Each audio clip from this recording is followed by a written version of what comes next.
All right, guys, another awesome episode of Shellonomics.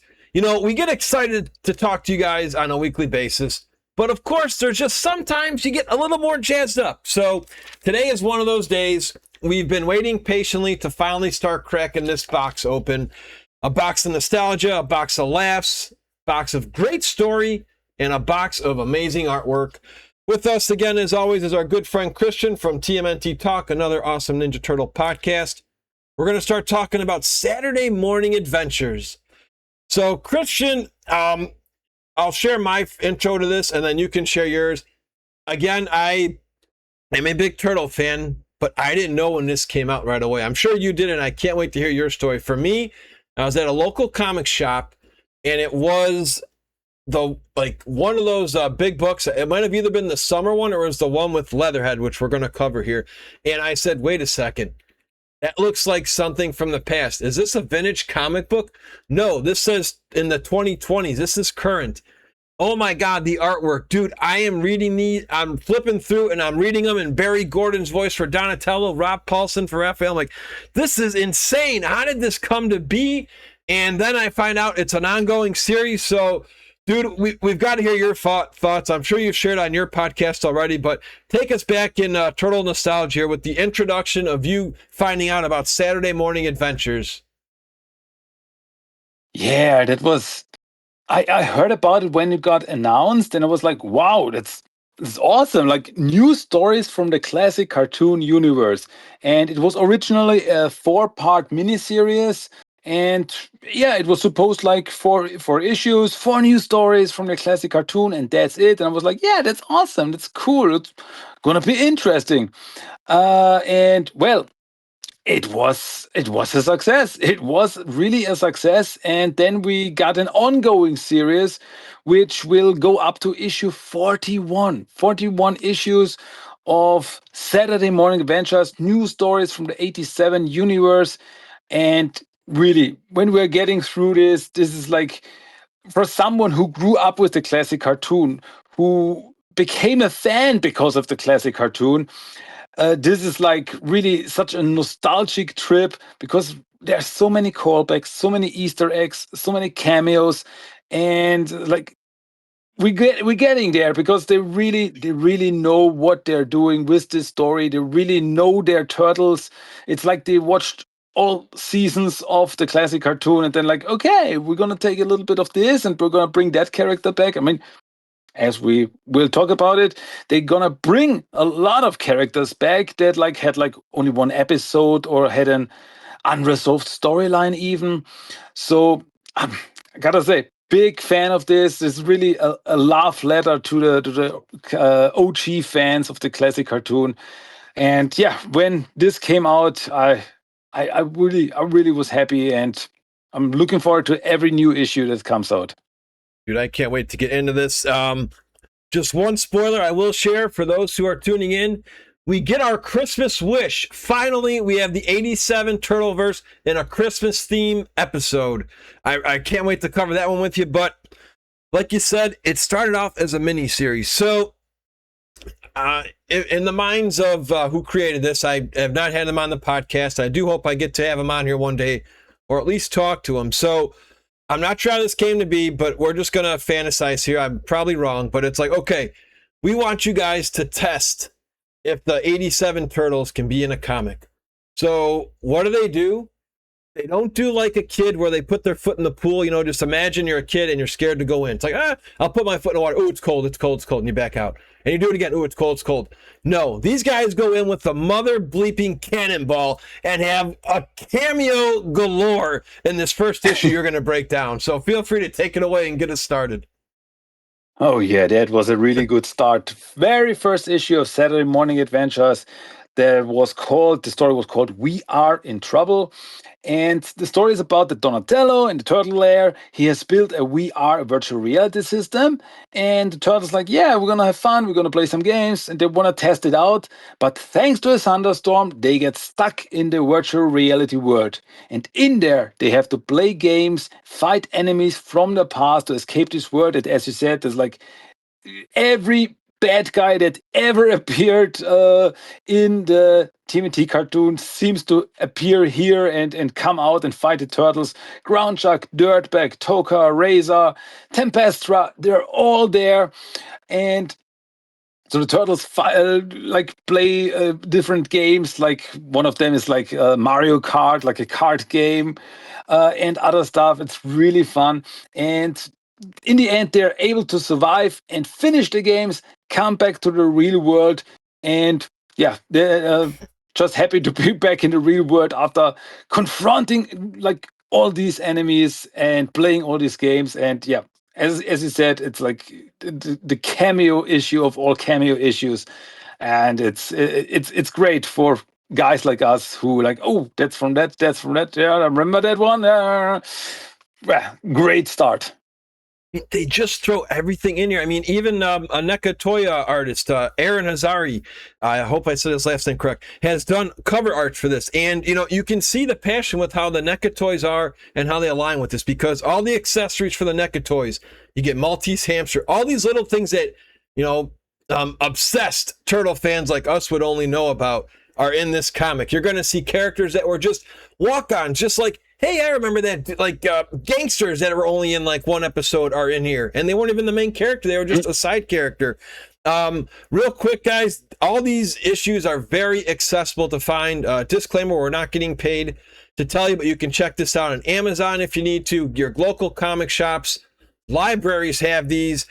There's way too many Easter eggs for Christian and I to cover here. This would be a week long episode running if we covered all of them. But if there's just a couple cool notables, I'll share them as we go along the first 18 issues plus the specials. Like Christian said, you got a cool Mario Kart little cameo. If you focus, they do it in multiple issues. The Turtles 2 poses from the original arcade and the TMNT 2 arcade game are awesome. Even get the Tournament Fighters pose from Super Nintendo. There's just so many in here. And Christian, how are you reading these? Are you doing like me? Do you hear, you know, James Avery as Shredder when you're reading these issues? I do. Oh yes, like they really got the voices of the characters down. It's like these are really the turtles from the classic cartoon. They act like the cartoon. This could have been an episode of the classic cartoon, and it wouldn't have been weird. And yeah, just the voices, they are the same voices. You hear Rob Paulson as Raphael. He's witty, he's smart, he's sarcastic. Donnie, Barry Gordon, and so on and so forth. These are really, they got the voices of the characters down, and so you just have to have the classic voices in your head. It's like you cannot even fight it. It's immediately with these stories.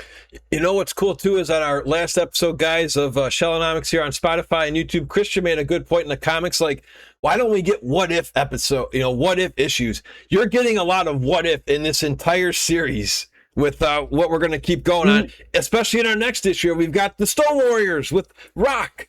My Stone Warriors are back. I always loved General Trag and the Stone Warriors. Yeah, but in the second issue of Saturday Morning Adventures, we meet a new Stone Warrior rock soldier called Lieutenant Thrum, and Krang sends him to Earth, and Shredder, Bebop, and Rocksteady, and Thrum go to TCRI. Yeah, in this comics, we have the introduction of the TCRI in this world, and they go there. But it's not run by Utroms. It's just a regular scientific place, laboratory and stuff. And they go there to steal a new device. And this device, when the turtles they appear and fight the bad guys, it activates and it hits Mikey and Thrum. But it turns out that this device was not a weapon. It was supposed to give an aggressor the view of the nice person, who is in this case Mikey.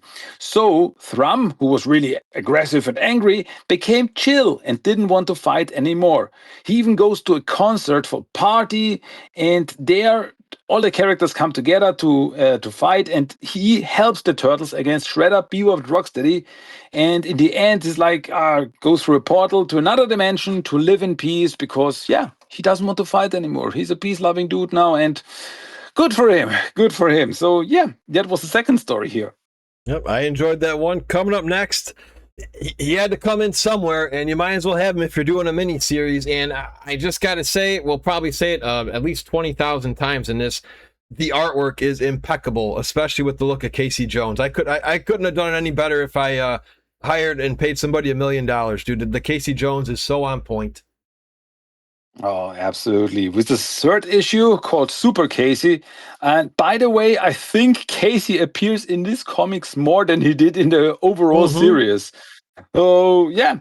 And here, yeah, we have Casey, and he goes after bad guys in the city like he always does, but now he has superpowers. He like this electric superpowers, and it turns out that he got that when he ran into an experiment at TCRI while chasing some bad guys. The turtles, they try to stop Casey since his powers suck up all the electricity from the city, but Casey doesn't want to stop. He's like, he needs this power to stop the bad guys. But then April is the one who convinces Casey that he is stealing electricity, and this makes him a lawbreaker. So Casey takes the antidote and loses his powers, turns back into his normal self, but he's still crazy and he's still going after bad guys. So not that much changed, but yeah, that was the Super Casey story. I believe you're right. I think he was only in maybe like a handful of episodes in the old show. I'm going to say maybe 6 or 7 if you count all the way up to season 8. A lot more Casey here, which is a good thing. And the parodies keep on coming in this one with issue number the next one. Yeah, issue number 4, which is called A Big Trouble in Master Splinter, where Splinter is hit with some gas that Baxter Stockman apparently left in the sewers. And through this, he has now micro mousers inside of him, like really nano mousers. And with a shrink ray, the turtles, they go into Splinter's bloodstream. And inside Splinter's body, they fight white blood cells and micromouses until they reach a fabrication unit in Splinter's brain that creates more and more mouses. The turtles, they destroy this, save Splinter's life, get out of Splinter's body, and so yeah, Splinter is fine again, and yeah, that's the end. That's the end of the 4th issue and the end of the miniseries. Before we go into the ongoing series of Saturday Morning Adventures.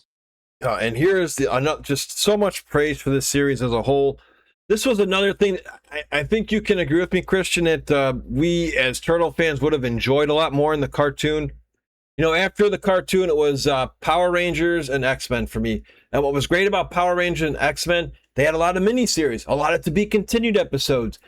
We did not get many in the Turtleverse. It was pretty much the 5-parter in season 1, and then when Lord Drake came along, we had like a baby miniseries. But there's a lot of great stuff here.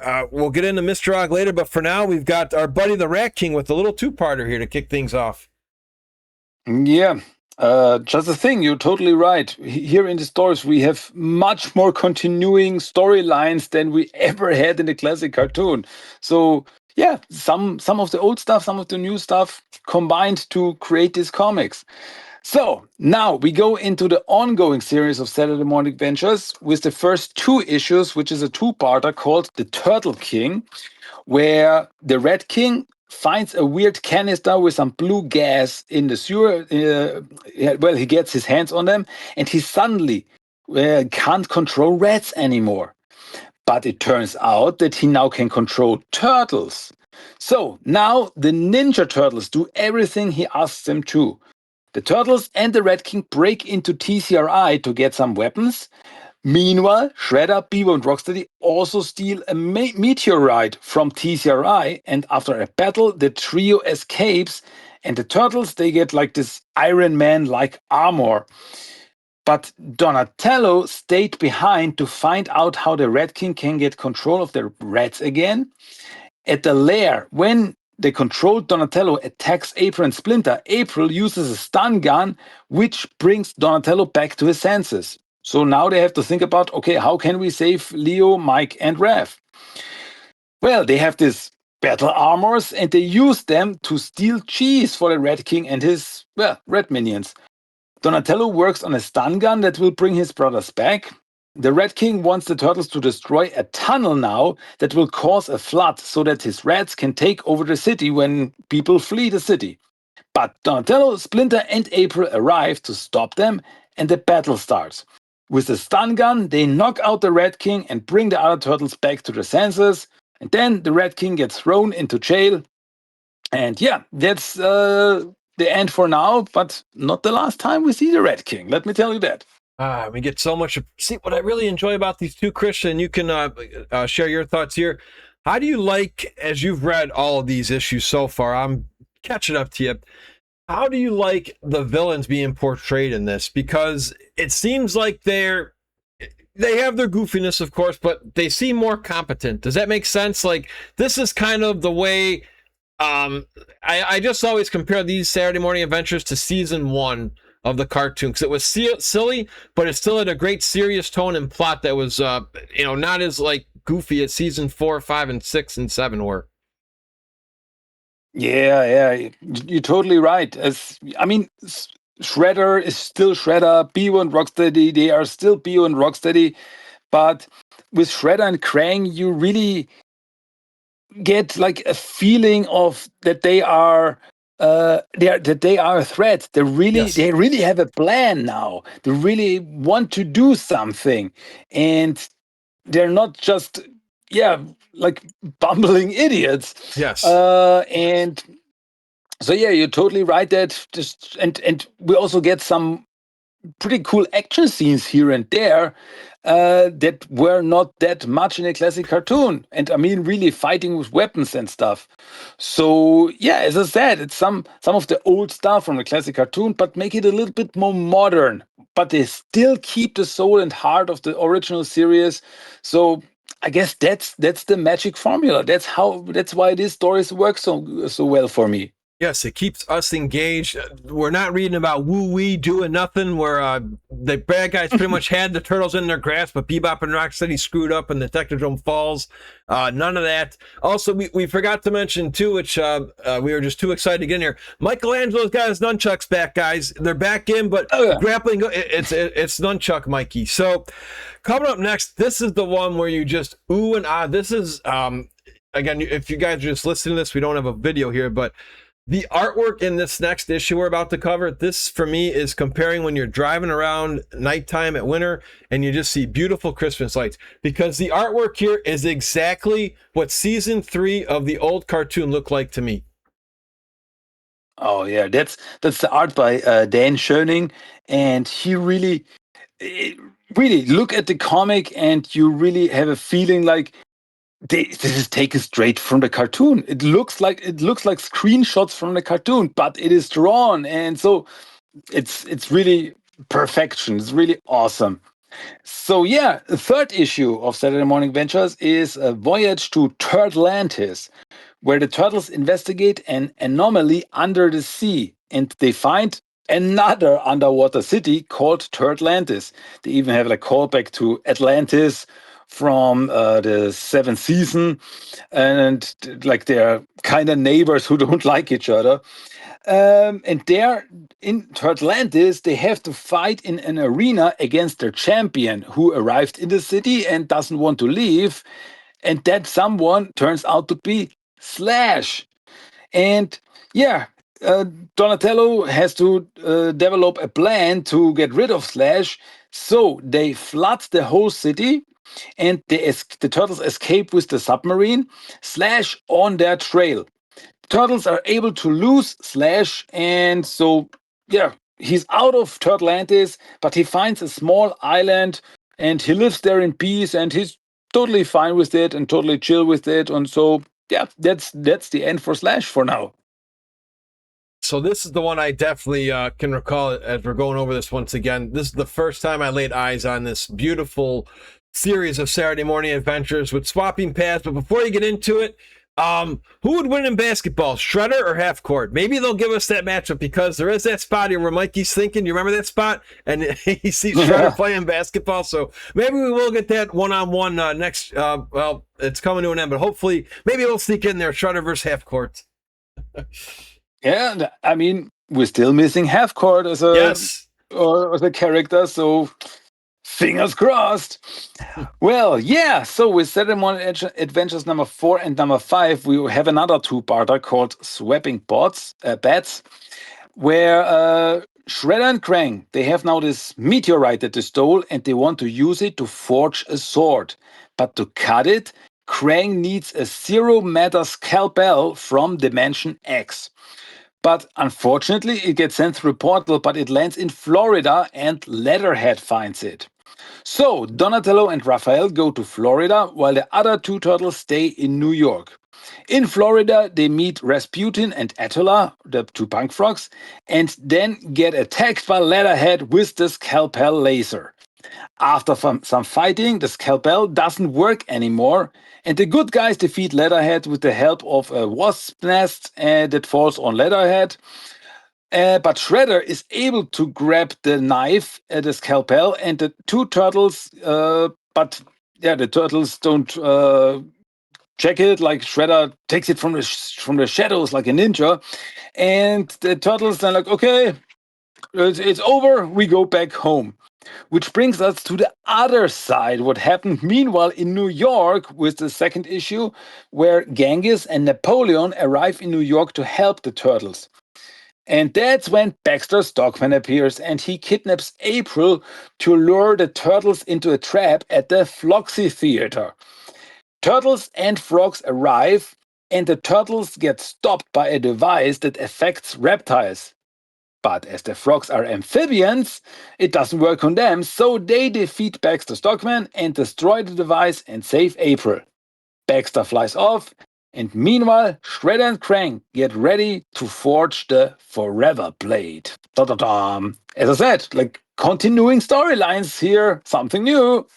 You know what I want to point out there is really quick with the amphibians you mentioned, because I wanted to ask this after you covered this. If you do remember a lot of these episodes in English, for some reason, Shredder would call the turtles amphibians once in a while. Do you think even that was just a little extra shot at the old cartoon because the turtles are not amphibians? I'm thinking so. With these stories, it can be absolutely possible. As I said, like they go so deep into this. Like, I wouldn't be surprised if this is not just, I don't know, just a mistake by Shredder, Yes. but also a callback to the classic cartoon. Yeah, I would not be surprised. Yeah, I agree there, my friend. All right, my dude, feel free to pop us into the next one. So now we also don't have just a regular ongoing series, we also have some special one-shots. Here we have the Saturday Morning Adventures Endless Summer one-shot special, where the turtles, they want a vacation, so they go to an amusement park with a Western theme. And the turtles, with some cowboy costumes, arrive there and have a good day with some roller coasters and just fun. But then they see none other than General Shrek in the crowd. So, of course, the bad guys are also there. And it's Krang who hides inside the amusement park. And he wants to build a portal in the park. And the turtles, they, of course, want to stop it. Mikey then saves some kids who fall from a roller coaster during all this craziness. And the other turtles fight Krang and the Stone Warriors until Mikey arrives to help them too. Donatello reprograms the portal, and all the Stone Warriors get sucked into Dimension X. So the day is saved, then turtles go back home for some pizza. The usual, like how every second episode of the classic cartoon ended. Time for pizza. The adventure is over. Just a one-shot, just fun one-shot episode comic. Yeah, nice little bonus there. All right, we're back into the new one here. Oh, also, how did you like with again? We can't cover all the cameos here, but were you shocked seeing I forget her name in the Leatherhead one we just covered? What was that girl's name? Like the henchmen were in there really quick. It was the cartoon episode where they take over Donatello's turtle van. Oh, the Bat Gang. Yeah, The Bats. Yeah, they just throw, like you said, they just throw everybody in here. I just can't believe the amount of characters they wallop in here. And like you say, they do them justice too. They just cater to all turtle fans here, especially lovers of the old show. Yep. Feel free to pop us into the next one. Oh, we've got another one that we haven't seen for a while coming back. Yeah, it's like really they like pull every character ever with the sixth issue. which is called Shiny and Chrome. Um, there are new candidates in the city who want to become mayor of New York City, and one of the candidates is Chrome Dome. The Turtles don't know what he's up to, but it seems like he has good chances of winning because he's actually doing good stuff. So is Chrome Dome now a good guy? It turns out that Professor McGuffin of TCRI, who the Turtles have met before, he was the one who reactivated Chrome Dome, and he wants the robot to become a good mayor for the city. So he wants to do good stuff. But Chrome Dome goes back to his old programming and goes back to his evil ways, and now he wants to rule the city with an iron fist. But in the end, it turns out that he's not a citizen registered to vote. April is the one who finds it out, so he can't be a mayor candidate. Chrome Dome doesn't take it, he goes berserk, but now the Turtles can't fight him since he's no longer an official candidate and there's no problem here. And they shut Chrome Dome down, and yeah, he's out of the race, he's done for. And yeah, that was the Chrome Dome issue. Comes back. Even here, this one, I believe, I think you were saying too, we're going to take a little break again with another bonus here. And this one had to inspire a NECA 2-pack, if you know what I mean. Yeah, I guess so. Because now we have the Saturday Morning Adventure Halloween special with 2 creepy stories. The first is called A Very Creepy Sequel.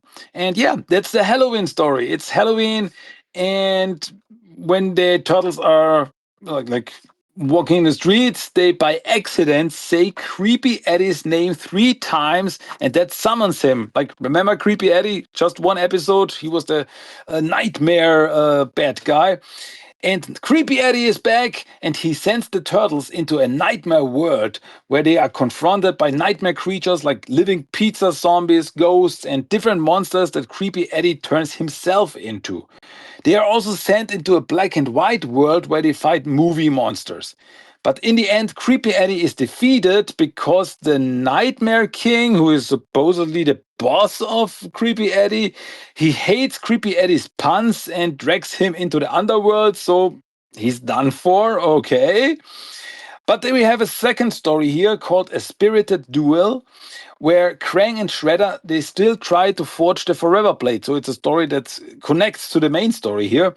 And for this, Shredder tries to reach the spirit of Ediku Yuri, who was the one who forged the original blade. But Yuri doesn't want to help. It uses his ghost powers to send different possessed objects and a phantom version of Leonardo after Shredder. But when this phantom Leonardo sword hits the meteorite, something changes, and now the scalpel can cut the meteorite, bringing Shredder one step closer to his goal to get the Forever Blade. Oof, dude. Craziness again. How did you like this one? Because you're the horror guy out of us two here. Oh man, I always loved Creepy Eddie as this parody of Freddy Krueger, and yeah, but he was only one episode, and now yeah, he's back, and I was all there for it, and I really had fun with this, like a little Halloween spooky special. Yeah, for me, as you say, it was just perfect. From one holiday to the next. So this is something that, again, we've talked about. You've heard me say it till I'm blue in the face, just to get a Christmas Ninja Turtles 1987. We say it all the time. We got Easter, but we never got Christmas. Well, dreams do come true if you want them bad enough, because in 2023, you know what's funny too? This is why I put some of my notes. On my birthday, November 29th, 2023, this issue you're about to cover comes out. Oh, cool. So yeah, this Saturday Morning Adventures number 7, the issue is called ShredderCon, where, going back into the main story, where Shredder, for his sword, he needs a special hand guard, which, as it turns out, is currently at a museum. But he needs a way to distract everyone to be able to steal this hand guard. So Shredder starts the ShredderCon in the city, and everyone gets a Shredder costume. So now we have all these party people in the city wearing Shredder costumes and just going crazy. And the turtles, they get caught in the middle of it and they don't know what's going on. Like there's Shredders everywhere. And it actually works for Shredder and Co. But because Shredder, Bio, and Rocksteady are able to break into the museum while the turtles are distracted and steal the hand guard. So, yeah, the bad guys actually got successful this time. And so, but yeah, they had a Shredder Con in New York. So that's something new. I thought that was one of the coolest ones, dude. Plus, it was around Christmas time, so technically we kind of got our Christmas wish for a little bit, you know. So instead of having Santa, you can get a new Shredder costume. So I was like, yes, we finally got Christmas mentioned in the Turtleverse. That alone right there is why I love this series. Dude, we got a lot more coming though. Feel free to pop us into the next one. Oh yeah, the next one is also a very good one. Issue number 8 is called A Far Out Encounter of the Ock Kind. It starts off with another bad guy duo, the Turtles. They fight Wingnut and Screwloose, who have a new machine to take over the world. But the machine doesn't work and the duo escapes. But suddenly, none other than Ock appears. And once again, just a character who appeared in one episode. And he accuses the Turtles of the crime of breaking the fourth wall multiple times, especially Raphael. The Turtles find themselves in a courtroom, and everyone inside it is Ock, including the judge, jury, and attorney. But so the Turtles, they try to plead their case, but after a while, Ock gets bored and zaps the Turtles to Dimension Z, his homeworld. And he wants to keep the Turtles there forever, but Donatello confronts him and tells him that he will get bored very soon again. And Donatello knows the cure to boredom. Ock wants to know what it is and sends the Turtles home and promises to not bother them again. Back in New York, Donnie tells Ock that the cure for boredom is surprise, because you can't be bored if you don't know what happens next.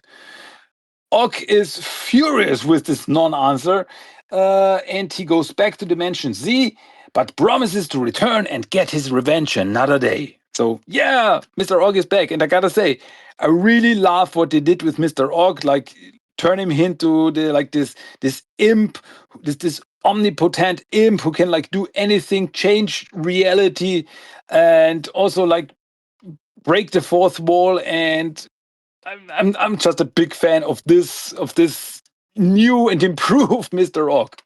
Oh, can't say it, dude, but we're gonna have him come back real soon in this episode here, Shellonomics, and that was and it's just gonna be a joy to read, just like all of these. One quick question for you too, just again to see how much appreciation they have for the old cartoon.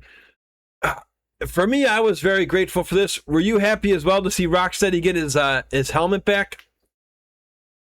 Yeah, with Rocksteady's helmet is always something I don't know. It's like a callback to the early days, and yeah, I don't know. It's just I still don't know to this day why did he lose the helmet. It just worked for Rocksteady, and yeah, it actually when he sometimes wears it, it's like a nice little wink, nice little Easter egg for us. So yeah.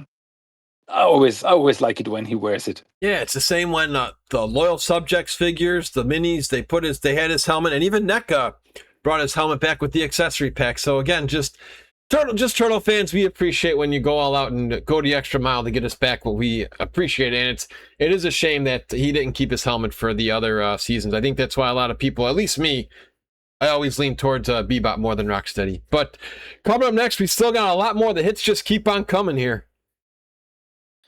Oh man, we actually, with the next 3 issues, have a 3-parter. So yeah, issue number 9, where in the lair, that was a big surprise when I read it the first time, none other than Renette appears. And she warns the Turtles of bad things that are going to happen. Meanwhile, Shredder gets his finished Forever Blade. And with it, he can cut through reality, and the first thing he does is robbing a bank vault. But the Turtles appear to stop the bad guys, and the fight starts. Leonardo is able to destroy the Forever Blade that Shredder took so long to create. But suddenly, like there's like a kind of explosion, and then Leonardo and Shredder are gone. And it turns out that they find themselves in feudal Japan in issue number 10. And as the other turtles try to figure out what happened, Renette reappears and tells them where Leonardo is. So Leo and Shredder have some encounters with samurai and find the original Forever Blade. Shredder steals it and opens a portal to get back to present time. But then Leonardo, who is still stuck in feudal Japan, gets saved by his brothers with the dimensional portal. Back in present time, Shredder now announces to Krang that he will use the Forever Blade to bring back the Technodrome to Earth. And this brings us into the final issue of this storyline, issue number 11, where on Long Island, Shredder opens a portal to bring a new futuristic Technodrome to Earth. The Turtles arrive to stop him, but Shredder calls forth an army of foot soldiers, roadkill Rodneys, and so much more. Leonardo has the destroyed Forever Blade glued together with him and uses it to open a rift inside the rift that Shredder created to stop the Technodrome from coming over. But this causes the Technodrome and Shredder to disappear inside the rift. And now Shredder is caught between dimensions and he's like a ghost now. Renette reappears, takes the Forever Blade with her so that nothing bad can happen again, and she tells the Turtles that all this chaos will cause some temporal hiccups, like time hiccups, like robotic dinosaurs who suddenly appear and like, it's just for some weeks, like crazy stuff will happen, but you, the Turtles, you will deal with it. And yeah, that's where issue number 11 and this storyline ends for now. We get somebody else that we're going to cover that I was just like, oh my gosh, they actually, well, you talked about it before though, too. You mentioned another episode. It's like, hey, come on. I know you like this guy. I'm like, we got him in this series. We didn't get him in Tales, and he looks like it in Tales. If you missed that episode, we're going to get to that character in a little while. But here's one that I guess I never knew were going to mesh, but these two characters, they meshed well pretty, I think, in this issue you're about to cover, this little special. Yeah, it's another special. It's the Saturday morning April special, where, yeah, it's all about April. And because thanks to all this dimensional chaos, April, while doing a report about it, gets sucked through a portal and she finds herself in a jungle and runs into the adventurer Ace Duck. So that's pretty much Ace Duck's first real storyline. He only had a cameo in the original cartoon. And Ace Duck is, yeah, he's very Indiana Jonesy like, and he's looking for a gem called the Heart of Kavila, which can grant any wish. But a group of evil military geese want it too. So April and Ace have an Indiana Jones style adventure in the temple to get the heart. April activates a trap as she gets the heart, and the whole temple comes crashing down with the evil geese inside.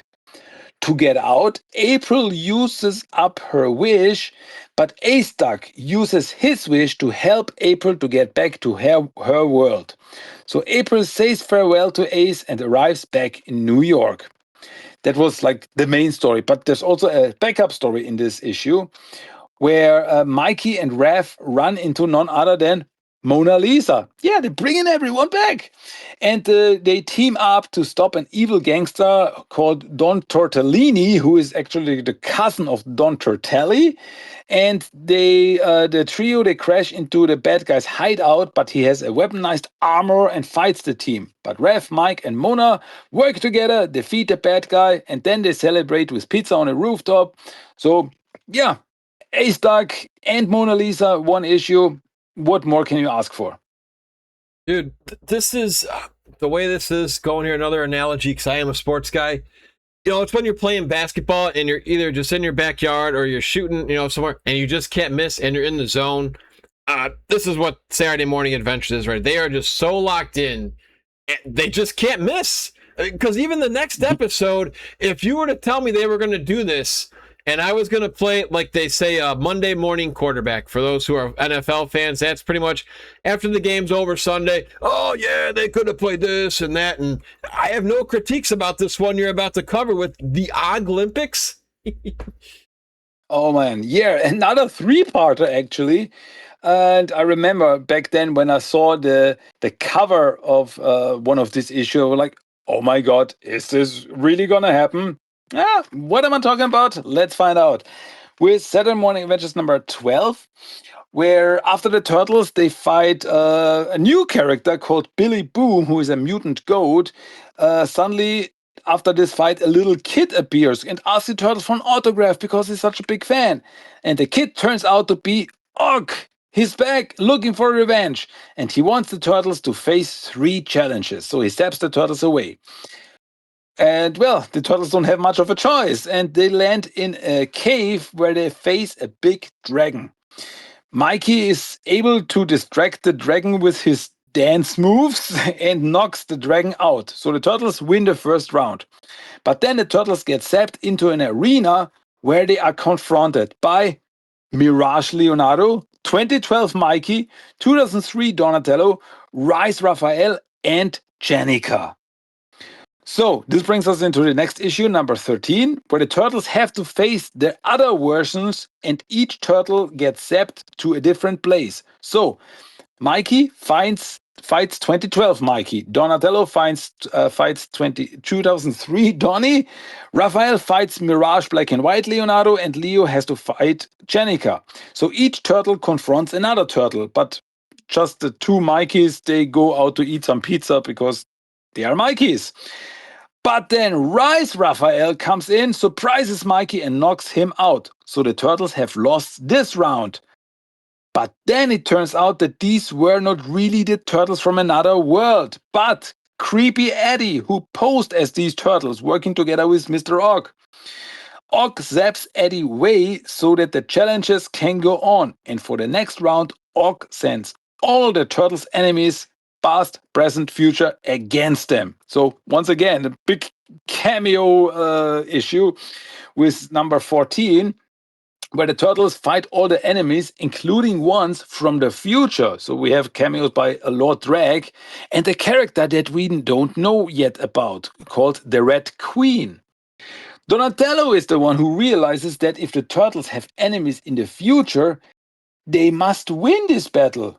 So, which this angers Og again. So, Og then goes to the real world to confront the artists and writers of this comic, and they tell him that the turtles, they can't be defeated. They are the heroes of the comic. They are the ones who sell the comic, so Og can't defeat them.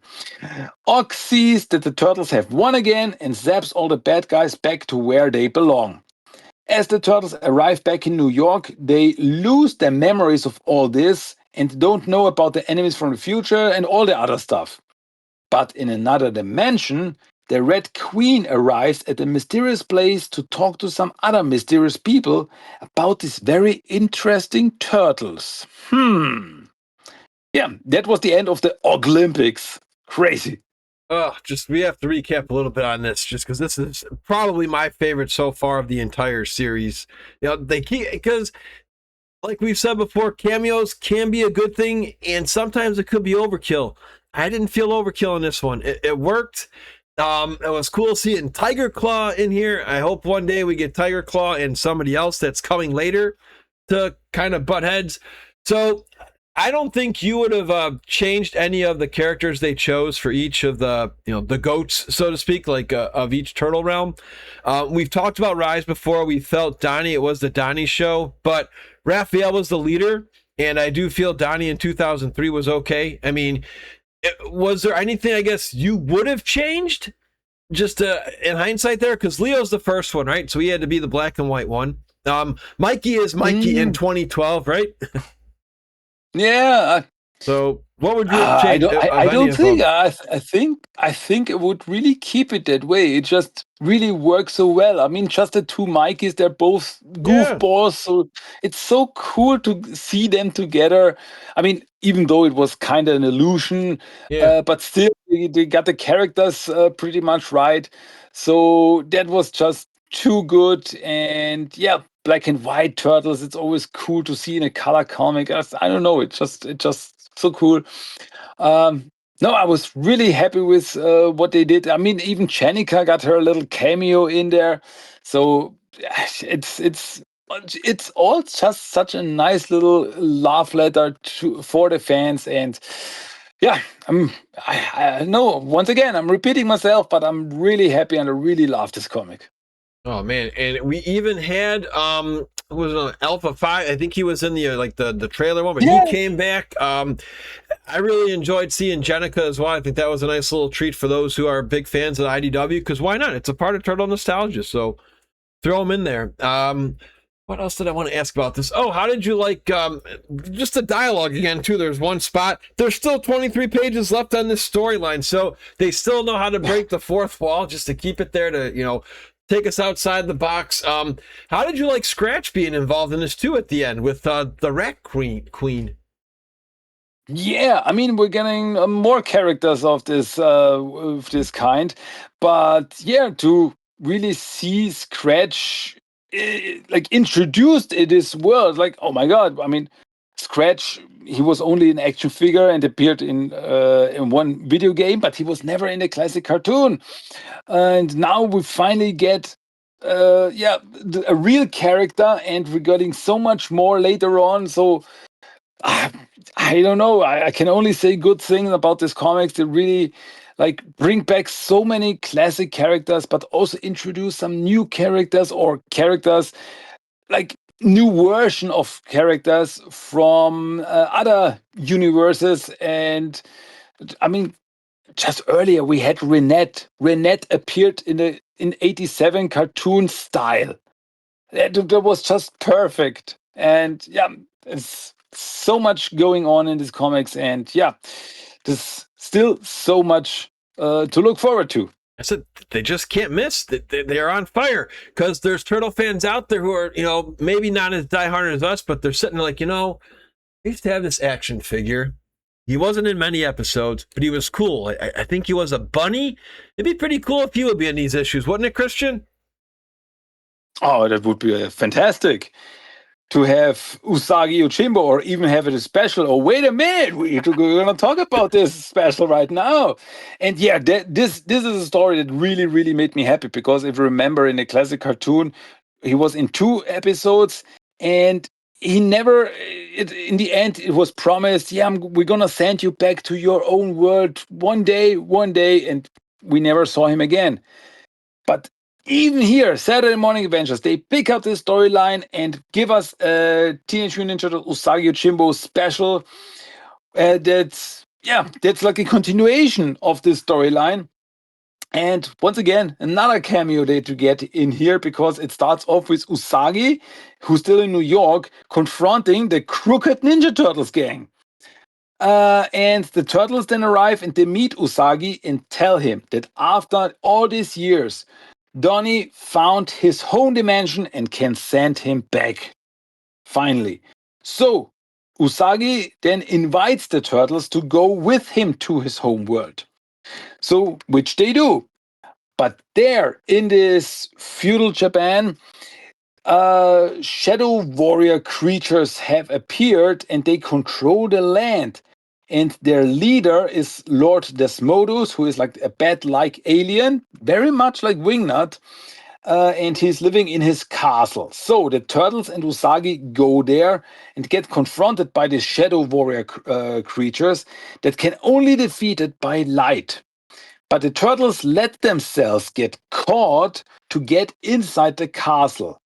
Turtles escape from the prison cell and find the generator that has plunged the whole land into darkness, so these creatures can exist there. The turtles stop this, and the sun comes out again, so the shadow creatures can't survive. Desmodus, the big boss, escapes in a spaceport, and his castle then blows up. Turtles, after this adventure, say they go back to New York, but leave Usagi with a turtle com so that he can call them anytime, even from this dimension. So maybe one day we will see Usagi again for another adventure. Who knows? But yeah, I was just so happy with this storyline that they really finished a storyline that started in the classic cartoon and never got finished. So thanks again, Saturday Morning Adventures. Oh my God, another what if, just like we were saying, just what if that we went to finally see his world, because it was kind of unfinished. I mean, he was in season 3. Season 3. They had 10 seasons and we never got him back. But at least here in Saturday Mornings, Usagi returned. Again, I couldn't have written any better if I spent tons of money in research on that. These are just so much fun to read. Well, Mikey, my boy, we love this guy in IDW. We're going to treat you right here with Enter the Pantheon. And look who is in the 87 verse for me. Big smile on my face as I read this little couple parts. Yeah, we have another two-parter here with Saturday Morning Adventures number 15 and 16. The story is called Enter the Pantheon, where the Pantheon is a criminal organization in their dimension. And who is a member of this? We have the leader is Old Hop. So yeah, we have Old Hop in classic cartoon style. Draco, Golgotha, Manmoth, Akka, Red Queen, and Scratch. And they want to expand the criminal empire to Earth. But what about these turtles that you heard about? For this, the Pantheon sends a group of evil musicians called the Troubladors to Earth to fight the turtles. But the Pantheon appears and helps the turtles in their fight, so the turtles think that they are good guys. But suddenly, in the next moment, the turtles are in the middle of a big dance party. It's like, okay, did we win? What happened? And Mikey is the one who is confused as everybody, good and bad guys, are partying. But when he talks to the other turtles and they don't know about pizza, he knows that something is wrong. And then he awakens. He is the one who awakens from his brainwashing by the Pantheon in their headquarters. And he wants to wake up the other turtles too, but the Pantheon gets ready to beat Mikey up. So Mikey alone has to fight the whole Pantheon, but they are just too much. So he tricks Akka to use her sonic scream power to destroy the stasis tubes where the other turtles are in, and so that they are now free too. So all 4 turtles fight alongside against the Pantheon. But to stop their plans for invasion of Earth, they have to destroy the dimensional portal. So the turtles go to the portal room and Donnie reprograms the portal. Turtles jump through back to Earth just before it short circuits and the Pantheon can't use it anymore. But the turtles don't know that Old Hop came through the portal with them and is now on Earth too. So yeah, nice little cliffhanger there. I love it. We talked about this in the early part of the episode here. There's just too many Easter eggs. We're only going to do some notables. So here's some notables for you in this issue. There's one part with some artwork where you see Michelangelo's a party dude, and they have that like animation cell. I'm just going to name at least 10 characters that make a little cameo here. Titanus. 3 of the cows from that Enter Mutagen episode way back when in season 3. Super Rocksteady, Mighty Bebop. The pizza guy in the Case of the Killer Pizzas. You get the Elvis Martian Invaders, where Burn Thompson freaks the heck out. Tattoo makes a comeback. You get Creepy Eddie and Mr. Og again, which we've seen time and time again. The Neutrinos. I want to say I see Scumbug and Bugman. I see Dirk Savage. I see the Neutrinos. I see, what was his name? Who was the turtle that said kablooey all the time? It was with Hans and Feets. What was it? What was his name? I can't believe I'm drawing a blank. Rupert Turtlestein. Yes, and then he had Rupert. That was Rupert, right? Yeah, that was the salesman. For 1999 or 1995. I mean, does it get any better? I mean, it still does because we still have more to cover here. But dude, it's just such a treat to just go back. There's nothing like nostalgia, and there's nothing like nostalgia done right. We'll give our afterthoughts, but first, we still got a couple more issues to break down for you guys in this episode. Yeah, 2 more issues. Another 2-parter, issue number 17 and 18, where the story starts with weird things going on at the museum. And because there's like this Egyptian cube that gets disassembled every night and nobody knows why. Mona Lisa is the one who offers her help to find out what's going on, and she asks Raphael to help her. So they stay inside the museum at night, and then they run into a real mummy. And after a short fight, it turns out that the mummy, Bakari, is actually a mutant. And he tells a story that in ancient Egypt, a dimensional rift opened and a canister of mutagen fell through, mutated him into a mummy and his master Ptah into a crocodile. Ptah created the puzzle box, which is this cube that's now inside the museum. And this box can imprison everyone inside it. And he wants to use it to take over the world. But Bakari used it against him and imprisoned him inside this box. And he needs to keep the box disassembled so that he can't be freed. But now it's too late, and Ptah is free again. So Ptah has a staff that can bring non-living matter to life, which he uses to send a dinosaur skeleton and other stuff after Mona Lisa, Raph, and Bakari. So big fight starts, and after a while, the other turtles also arrive at the museum to help them. Meanwhile, Krang tries to bring Shredder back from his dimensional limbo, so he's like still a ghost, for all these comics, these issues. But Krang's device goes haywire and instead sends Bebop and Rocksteady into this limbo as well. So now they're also like these ghosts. The good guys, meanwhile, are able to destroy the staff and knock Ptah out. He gets sent to prison where he meets the Red King, who's still there. And maybe they could work together against their enemies because now they both hate the turtles. And so, maybe there's a team up in the future. Who knows? So, that was issue number 17 and 18 of the Saturday Morning Adventures. Just, dude, what a fun trip it was going down. Not even memory lane, because these are current issues that are only 3 years old. I don't want to ask your favorite because that's kind of too hard to choose one. Just how do you like the reemergence of the 87 show here compared to the last time we had a comparison, or one of them, with, the 2014 had a nice crossover, but Turtles Forever. We talked about that before the show. I feel this comic does it a lot more justice. Just the way that, it's more the way we vision it as kids, how we saw these in our heads, how we saw these battles take place. Yeah, I mean, I freaking love Turtles Forever, no doubt about it. But they really made a little bit of fun at the classic Turtles.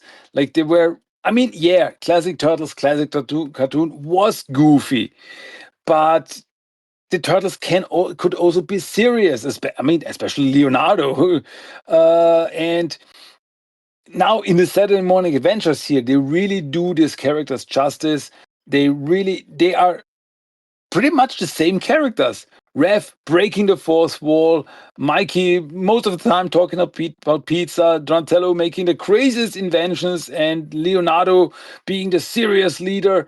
These are really the same characters. So once again, they really got the characters down, and like every issue feels like just another episode of the classic cartoon. They could take this story, animate it, and there would be no difference. But they also bring back classic characters that only appeared in one episode or something, and tell new stories with them, which is awesome. But we also get continuing storylines and 2-parters, 3-parters, specials. So as I said before, it's like they take the classic universe and bring it into the present time. So it's like the best of both worlds, from the past, from the present, and mix it together, and it just works so freaking well. Oh, how did you like Hobbs' attire in this too? I wanted to ask you that after his episode. Dude, that would be an action figure I'd buy in a minute, instantaneously. I loved his design. Oh, absolutely! He looks so cool with the suit and everything, and I mean, old Hob is also like very charismatic. I gotta say, he's evil, but he's got style. So, yeah, he's another fantastic interpretation for this universe.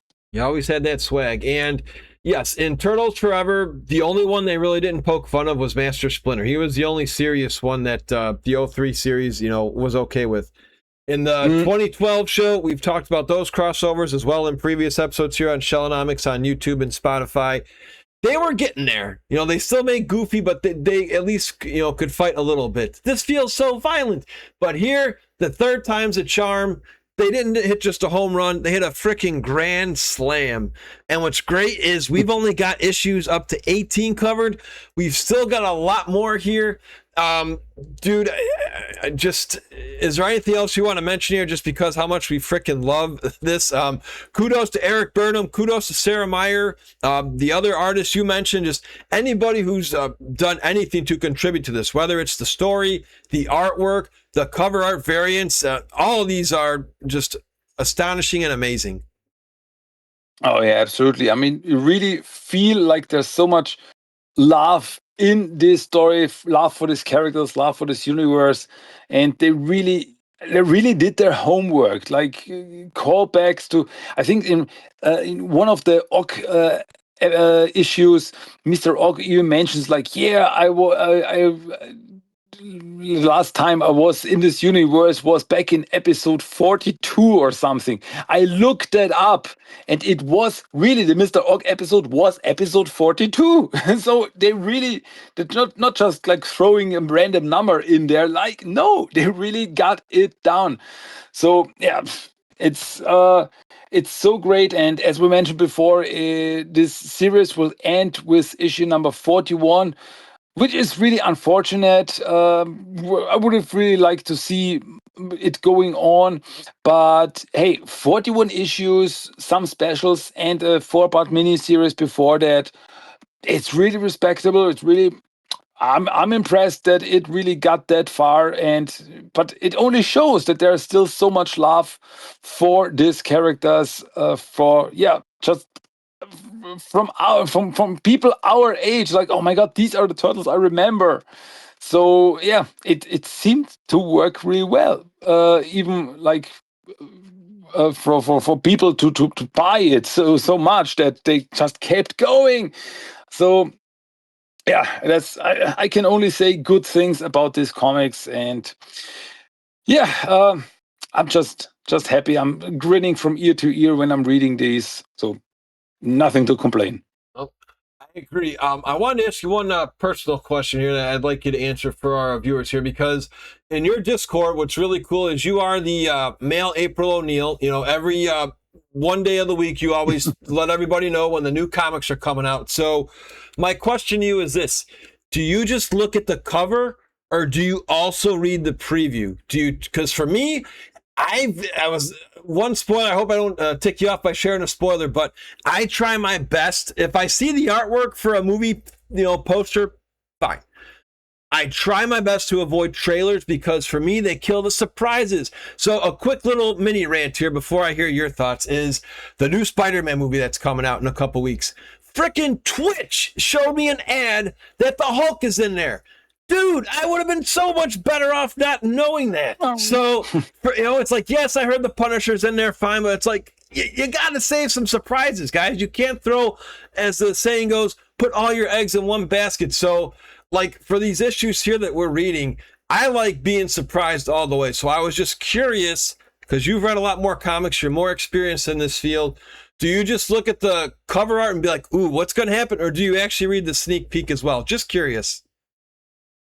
I'm with stuff like this. I'm just too curious. Okay. I mean, first thing is, of course, I look at the cover and like, ooh, wait a minute, is there like character XY on this cover? And then I'm like, does it really mean what I think it means? And then I'm like reading the preview. I mean, most of the time the previews are kept very vague, like a mysterious new character appears in the city. Will the turtles be able to stop it? Something like this. Like, okay, now I don't know much more about it. But yeah, and like when they like put out 2 days before the issue comes out, some like the first 3 pages for as a preview or something, I don't read them, but I look through them like, okay, can I see something? Okay, but just a little sneak, like little sneak preview here and there. So yeah, I'm really like that guy. Like you're like look, the so same you're thing with Spider-Man. okay. When it's like, okay, there's the now we have a new trailer, and like, should I check it out? Should I check it out? I just want to know, and yeah, I'm gonna check it out. So yeah, I'm this like I'm just too curious. No, so you were the kid that was trying to look behind the closet when Santa Claus was coming to town to see if mom and dad left something behind. No problem. My brother was like that too. He just couldn't resist. He couldn't resist. Oh man, dude. I believe we'll stop right here. I think we've covered everything we wanted to. We want you guys, the fans, to, of course, check these comics out for your own. Let us know in the comments down below your favorite cameos, your favorite story. I mean, you get your who's who, you get your fantasy matchups. We've got so much more to cover, and we will get back to these before the year comes to a close. But just like Christian, we know there's a lot of fans like that. It's like, Mike, I can't wait till September, dude. I got to hear more coverage. Christian, I know you've got more than issue 18 on your podcast. So if people want to just jump into it right now with full 30 minutes to 60 minutes of just featuring a couple issues instead of how we do where it's just a quick appetizer, where can they go? Well, you could check out Teenage Mutant Ninja Turtles: The Talk, my podcast, where, as Mike said, I talk about all the current comics, the ongoing series, Saturday morning adventures when there are new ones, but also all the other stuff like the miniseries, Shredder miniseries, still going on, still going strong. So if you're like, oh, I want to know more about these comics, or I want to hear an opinion or just some thoughts about these comics, you can check out Teenage Mutant Ninja Turtles: The Talk, which you can find on Apple Podcasts, Spotify, pretty much everywhere else, or just check out my website, tmnttalk.com, where you can find all the good stuff, including social media and so on and so forth. So, yeah, check it out. Dude, I can't wait. I mean, I may break my own little word and say, well, you know what? I don't want to wait till I'm just going to hear a sneak peek from Christian. It's okay. I'm just going to, just a little bit, because I know there's so much more coming. Oh, dude, this was so much fun. As always, dude, Shellonomics here. We always appreciate your time coming up to bring extra hype, extra insight, and no AI here, guys. This is research from Christian and myself. We do these back to back. We take our own notes. We have our own questions. So, dude, as always, it's a pleasure. And until next time. Cowabunga, dudes.